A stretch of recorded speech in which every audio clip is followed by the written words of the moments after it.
Кеттік линияға. Мына жер 4800 теңге деп тұр. Брейдинг жасап алдым машинаға. Термокорптың несі бар. Сосын серебро өткен айдікі платинаға жете алмай жүрмін ғой доставкамен. Сосын рейтингім кішкене түсіп кетті. Рейтинг 4.98 еді. Екі адаммен қырысып қалдым ғой соңғы.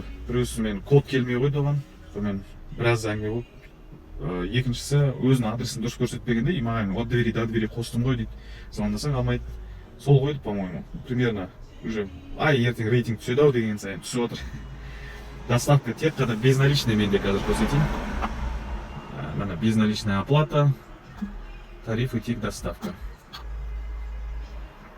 Парк честный, адал. 4% бұл жерде. И қазір маған бір парк бар тағы 2%. Бұл жерге енді не болмай жатыр. Доставка курьер өшпей жатыр да.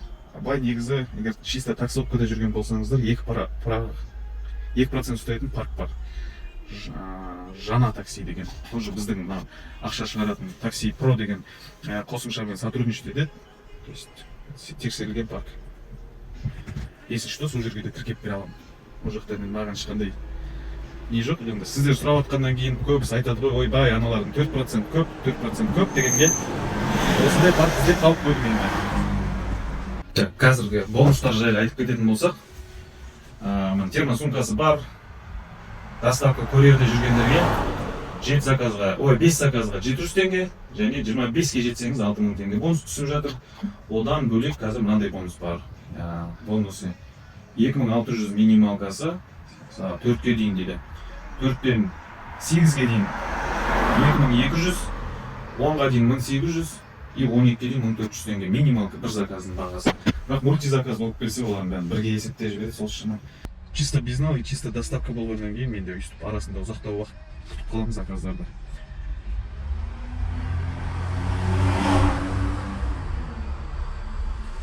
Зато пробег аздау болады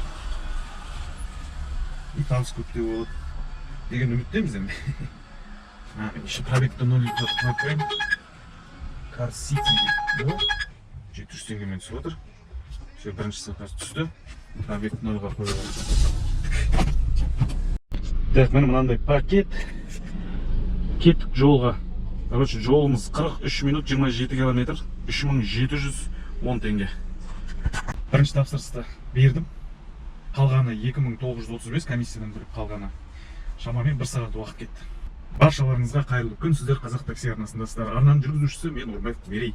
Бұл арнада мен өзінің таксиде жұмыс істеп жинаған тәжірибеммен бөлісіп жүрмін. Арнаға жазылмаған болсаңыздар жазылып, видеоны бастан аяғына дейін көріп, ұнаса лайк, ұнамаса дизлайк, және сұрақ ұсыныс болып жатса комментарийға аямай жаза беріңіздер. Барлықтарыңызға жауап беремін. Бүгін доставка тарифінде 8 сағаттай жұмыс істеп, тек қана безналмен жұмыс істеп, қандай табыс табуға болатынын көреміз. Кеттік ондай болса.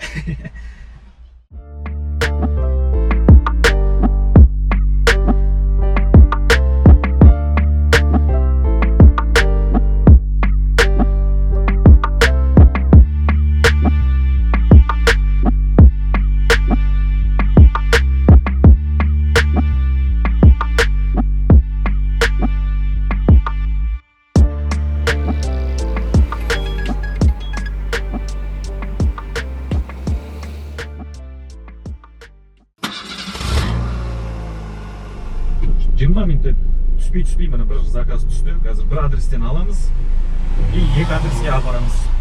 750 наценкамен түсті. Көріңіз қазір бағасы қалай болады. Біріншісі мынандай документ. Қазір 12 километр 19 минут жүріп барамыз. Сол жерден тағы хабар аламыз да ары қарай кетеміз. Общий бағасы 4080 қазір аяқтағанда көреміз енді. Короче, мынандай заттар беріп жіберді. Бедилы бір бөлгелер. Бірінші адрестен енді ары қарай кеттік қазір. 13 километр 28 минут Төлебеге дейін. Жаңағы заказ кішкене ұзақтау уақыт кетіп қалды.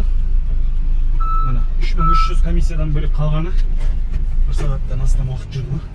Мынаған жаяу алып келгенім бар. Қалай жер екен ана жер. Ничего, зато пробкада тұрған жоқпын. Арға кеттік, линияға шығайық. Осы бір тапсырыс орындап, одан кейін түскі асым ішіп алсам, кешкі түскі асымда. Күн деген жанып тұрады. Кеше жаңбыр болып еді, мощный. Аяғым су болатындай жаңбыр болған. Бүгін енді 34 градус болып тұр.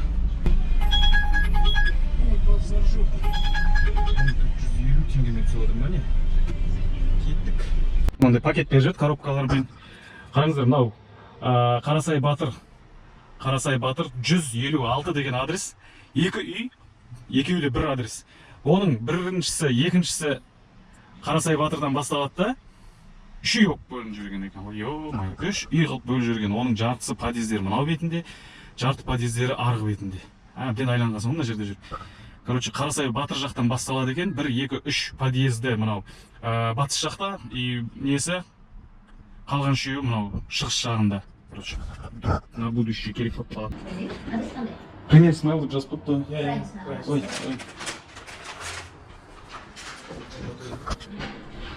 Звонып айта салайын ба, өздері алма? Сізге берді ма? Все, получается.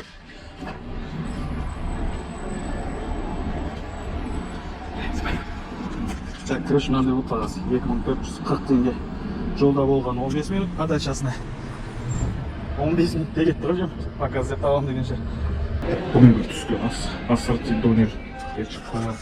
Абай масанчыда бар. 2008-де студент кезінде осы жерге күнде келіп жүруші едім. Арасында келіп тұрам.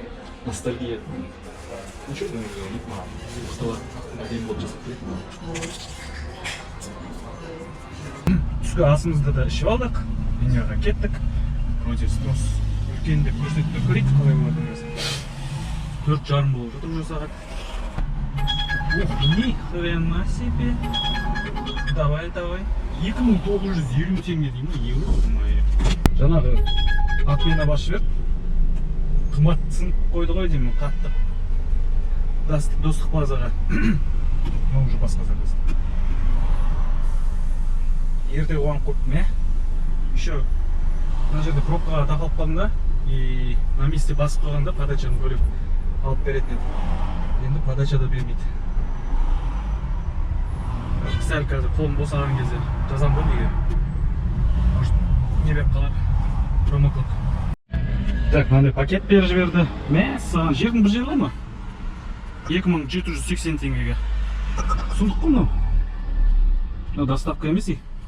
Өйткені 16.42. Ну да, в принципе. Несіз түскен ғой. Елеушет. 650 мен түскен сияқты. Короче. Мына заказды әбден күттім. Бағанағы жақта түсті. Жәмен бері қарай неге қарай айналбаққа қарай шыққан ба. Сонымен не қылып кетті. Пробканың бәрін жинап бір сағат өтті уже.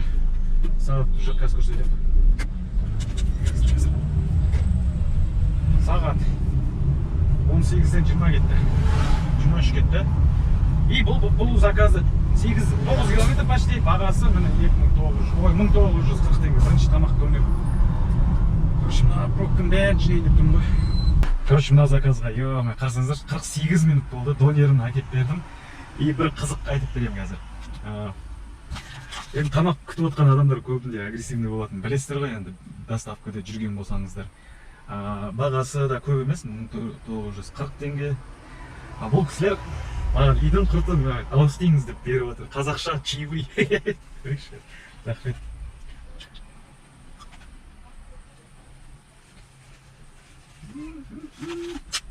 Сушняққа болатын болды ғой. Бағана жақтан дым түспеді. Және Ақсайға қарай көтеріліп кеттім. Жаңбыр жауып жатыр. Мүмкін нормально болатын шығар, беретін шығар заказ. Енді қанша болды? Сағат 1-де шықтық деп есептесек, 1 емес 12-ден 20 кеткен кезде шыққан ғой. Голый беріп отқан десем, 14 деп беріп отыр.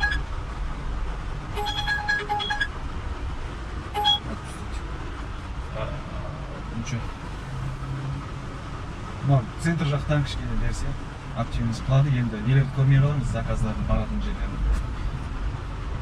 Вообще слабый отыр. Тек безналмен жүріп. Нормально еді, алдында 16 кезде приоритет. Приоритет түсті да. Болады. Приоритет түсіп еді, нашарлау заказдар. Аздау болып қалды, нашарлау болып қалды заказдар. Но енді болады кішкене. Мынандай гүл беріп жіберді. Сұмдық не болып жатыр. Найзағай болып жатыр енді. Прям қорқынышты найзағай болып жатыр. 5-те 8 километр, 13 минут. Бағасы 1980 теңге.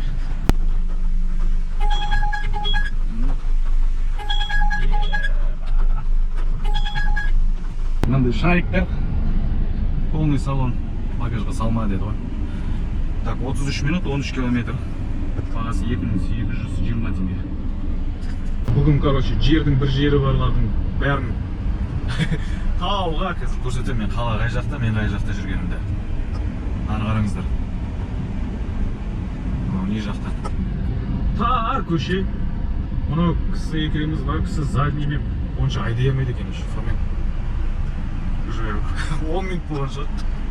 Бір екеуміз сиятын не жоқ па мына жерде. Қараңызшы, біздің кейбір көшелердің осындай болады да, білмеймін мен. Вроде дачалар ғой мына жақ. Дачалар тұрын қараңыздар. Соның бір заставканың өзі 33 минут еді мынаның арқасында. Негізі 25 деп көрсеткен ғой басында. Мынау кісінің арқасында тағы 7 минутқа созылды ғой, короче, бүгін приключенческий күн болды ғой. 2 заказ жасасақ 17-ге жетесің деп тұр, бірақ уже 8 сағат болып қалды. Мен линияда асып кетті даже жүргеніме. Кеттік, домойды қосайық. По пути бір нәрсе берсе берді, бермесе сол жақтан қорытындылаймыз бүгін пробегті. Короче, бүгін уже спойлер, күн слабый күнге жатады ғой. Жұмыс болмады. Сосын таксопарк жайлы. Қазір Адалда не болып жатыр? Акция болып жатыр. Егер Адалға тіркелген және 40 күн бойы жұмыс істемеген болсаңыздар, қайтып мен арқылы кірсеңіздер, бір айдың ішінде тіркелген уақыттан бастап бір айдың ішінде 600 заказ орындайтын болсаңыздар, 30 000 теңге бонус аласыздар. 100 или 150 заказ бар, точно WhatsApp-қа жазсаңыздар түсіндірем. Тіркелген уақыттан бастап бір айдың ішінде 100 или 150 заказ жасасаңыздар, 10 000 бонус бар. Және енді көбісі айтады, бере сендердің парктарыңда, сен айтатын парктегі көп деп комиссия. Сол үшін жаңа парк дегенмен сөйлестім. Қаласаңыздар, сол жерге тіркеп берейік.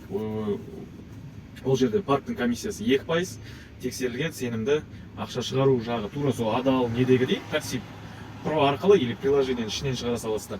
И техподдержка бар, басқа ештеме, ешқандай ұтыс та жоқ, неде жоқ, просто 2% вывод средств и техподдержка. Ал енді бүгінгі күнде қорытындылайтын болсақ, 7 заказ, оның біреу мультизаказ, 8 вручение болды ғой. Қазір пробегті көрсетемін. Пробег міне 139 болды. 16.294 теңге. Бензинге, обедке, бензинге 3 000 кетті, обедке 2 000 кетті. 5 000 теңге алып тастаймыз. Қалып отырғаны 11 000 теңге. Яндекстің комиссиясынан бөлек. 11 000 теңгені 8 сағатқа шаққан кезде бүгін күлкілі болды шынымен. Көрдіңіздер, жаңағыдай бір алыс бір жерлерге жіберіп, арасында заказ көп болмай, тек қана безнал болғаннан кейін болса керек. Бірақ центрге қарай болса, ол жақта безнал көбірек болатын еді. Просто мені чисто шетте ұстап отты да бүгін. По делам қосып центрге баруға болатын еді, просто по делам да бермей бәле болады ғой. Көп ұзақ уақыт қаласын. Бүгін енді сондай күніге керемет табыс көрсете берсе де, о, Яндекстің рекламасы деп кететіндер бар ғой. Соңына дейін көргендеріңізге рахмет, комменттеріңізді, лайктарыңызды аямаңыздар, бөлісетін жерлер болса бөлісіп қойыңыздар. Келесі видеоларда жолыққанша барлығымыз аман есен сау болайық.